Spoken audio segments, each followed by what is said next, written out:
उनकी बातों के विषय में हमें ज़्यादा इस प्रकार से ध्यान नहीं देना चाहिए। हमें ये देखना चाहिए कि दूसरे लोगों की कितनी संख्या बढ़ती चली जा रही है और जहाँ पर उनका बाहुल्य हो जाता है वहाँ पर हमारे लोग बिल्कुल स्थान से पलायन कर जाते हैं।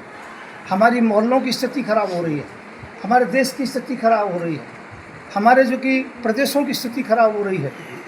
और मैं ये कहना चाहता हूँ कश्मीर की तरह अब पूरा देश बनता चला जाता है, चाहे केरला हो और चाहे वो जो कि बंगाल हो, चाहे असम हो। तो मोहन भागवत जी को इस विषय पर सोचना चाहिए। उन्हें ऐसे बयान नहीं देने चाहिए जो बयान का कोई भी आधार ना हो। तो मैं कहूँगा हिंदू राष्ट्र की आवश्यकता है और इसके लिए क्षत्रियों को आगे आना होगा, क्षत्रिय महासभा को आगे आना होगा जी। लेकिन मेरा एक प्रश्न और है आपसे कि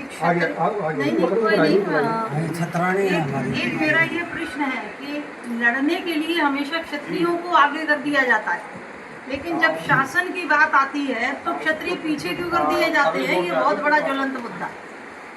नहीं, मैंने तो जो कहा है ये कहा है कि शासन सत्ता जब तक क्षत्रिय के हाथ में होती है तब तक सुनियोजित रहती है और जिस समय शासन सत्ता क्षत्रिय के हाथ में ना रहे तो अराजकता फैल जाती है। तो उससे जो आपने प्रश्न किया है उसका उत्तर मैं पहले दे चुका हूँ। आपको आपका ये संदेश में क्या मालूम, आज की डेट में मान लीजिए योगी जी हैं हमारे बैठे हुए हैं, लेकिन जो प्रशासनिक लेवल पे जो लोग बैठ के काम कर रहे हैं, आज क्षत्रियों की तो कहीं पहचान और पकड़ ही नहीं हो रही है।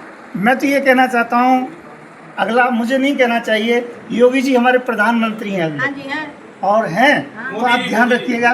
नहीं, अगले प्रधानमंत्री, मैंने वर्तमान की नहीं कहा, वर्तमान में मोदी जी हैं, पर अगले प्रधानमंत्री हमारे योगी जी हैं, उन्हें हम स्वीकार करते हैं और हम क्षत्रियों की शासन सत्ता ही स्वीकार कर सकते हैं और किसी की नहीं कर सकते।